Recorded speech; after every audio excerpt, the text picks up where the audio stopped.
کمال پہ بھی روشنی ڈالیں، اور کتنی احادیث مبارکہ جو آپ سے مروی ہے حضرت ابو برزہ رضی اللہ تعالی عنہ سے، اس پہ بھی روشنی ڈالیں تاکہ ہمارے ناظرین مستفید۔ جس قدر بھی اصحاب جو ابتدا میں اسلام انہوں نے قبول کیا، ان کو کسی نہ کسی غزوہ میں شرکت کا اعزاز ملا، غزوات میں حاضری کا اعزاز اللہ تعالیٰ نے انہیں عطا فرمایا۔ ان بلند اقبال شخصیات میں سے، ان خوش بخت اشخاص میں سے حضرت ابو برزہ اسلمی رضی اللہ تعالیٰ عنہ کی ذات کریمہ بھی تھی، کہ جن کو ابتدائے زمانہ میں اسلام کی دولت بھی ملی، اور پھر جس قدر غزوات ہوئے ہیں، غزوہ بدر ہے، غزوہ احد ہے، خندق ہے، احزاب ہے، الغرض جتنے بھی غزوات ہوئے ان تمام غزوات میں شرکت کا موقع بھی ملا، اور سرکار دو عالم صلی اللہ علیہ وسلم کی معیت میں وہ غزوات میں شریک ہوتے رہے۔ یہ بڑا اعزاز ہے کہ تمام غزوات میں بھی شریک رہے اور نبی اکرم صلی اللہ علیہ وسلم کی معیت میں بھی وہ رہے، حتیٰ کہ فتح مکہ جب ہوا اور سرکار دو عالم صلی اللہ علیہ وسلم تشریف لے جانے لگے تو اس وقت حضور اکرم صلی اللہ علیہ وسلم نے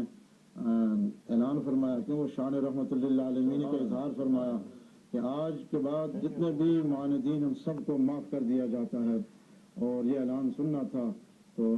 ایک عجیب سی کیفیت پیدا ہو گئی، اور ان کو کیا خبر تھی کہ یہ کس ذات گرامی کا اعلان ہے جن کو اللہ تعالیٰ نے رحمت بنا کر بھیجا ہے، صرف ایک جہان کے لیے نہیں، جہاں الحمدللہ رب العالمین جس طرح وہ تمام جہانوں کا پروردگار ہے، اسی طرح سرکار دو عالم صلی اللہ علیہ وسلم رحمت للعالمین بن کے تشریف لائے، تو فرمایا کہ آج کسی سے بدلہ نہیں لیا جائے گا، آج ہم حف در گزر سے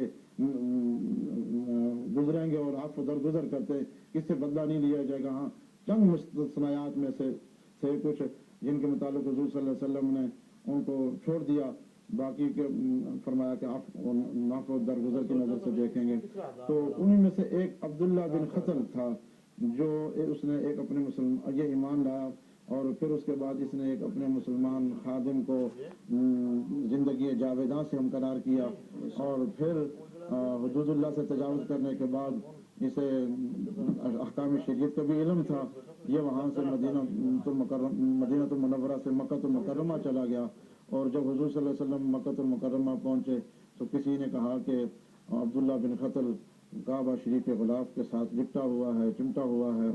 اسے کیا خبر کہ یہ غلاف کعبہ کو اعزاز کس کی وجہ سے ملا، یہ بیت اللہ شریف کی حضور جب لوگ جبینیں جھکاتے ہیں کس کے سبب سے ہوئے، امن دخل کان آمن، اس کے علم میں تو تھا مگر وہ نہیں جانتا تھا کہ یہ اگر امن کا مقام ہے تو کس وجہ سے امن کا مقام بنا تھا۔ تو سید الکائنات صلی اللہ علیہ وسلم نے اسے اپنے اصل گھر پہنچانے کے لیے احکامات صادر فرمائے، تو انہی میں سے ان پہ حضرت ابو برزہ کا علم ہوتا ہے، وہ خود تشریف لے جاتے ہیں اور یوں اسے پکڑ کر اپنے اصل گھر کی طرف اسے پہنچا دیتے ہیں۔ تو یہ انہوں نے ایک حضور اکرم صلی اللہ علیہ وسلم کے حکم پر عمل کیا۔ دوسری بات یہ ہے کہ آپ نے فرمایا کہ فضل و کمال جس قدر بھی صحابہ تھے اللہ تعالیٰ نے ان کو فضل و کمال سے سرفراز فرمایا تھا، اس لیے کہ حضور صلی اللہ علیہ وسلم کے صحابی تھے، حضور صلی اللہ علیہ وسلم کی مجلسوں میں رہنے والے، حضور صلی اللہ علیہ وسلم کی سیرت پر عمل کرنے والے، حضور صلی اللہ علیہ وسلم کی تمام عادات مبارکہ کو اپنانے والے تھے، حضور صلی اللہ علیہ وسلم کی نشست و برخاست کو دیکھ کر اپنی زندگی بھی اسی طرح گزارتے تھے۔ عبادت کے حوالے سے دیکھیں، عنوان